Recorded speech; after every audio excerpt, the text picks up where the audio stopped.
was the last time you moved? Moving is expensive and it's always a complicated endeavor. With so many out-of-pocket expenses, deposits, insurance, contracts, and utilities, even a short move across town is aggravating and stressful. Consider being the 8th largest retail store in America with a supply chain of 40 distribution centers across the U.S. and a growth rate of 4%, generating $73 billion in revenue for 2012. Now think about moving all of that not across town but across the border to another country.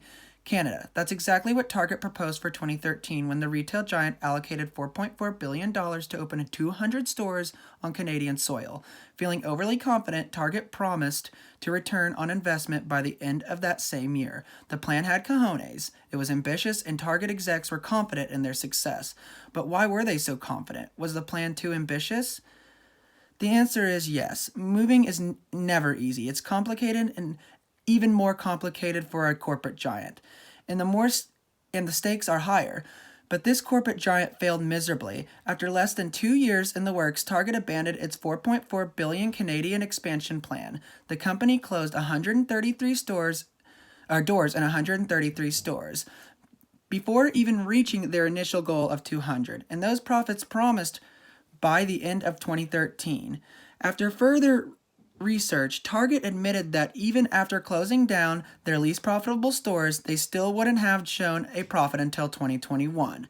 So had Target's exec outright lied to investors, or did they just get confused by all the paperwork?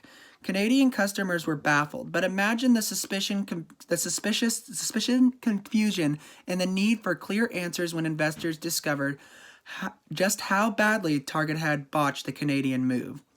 Our team has spent a lot of time researching why this ambitious goal of entering the Canadian retail market was met ultimately with failure. We have discussed these main points with a Target corporate official. Target is a retailer that has once built upon values, but has recently been hit with problems resulting in diminished reputation, trust, and failure.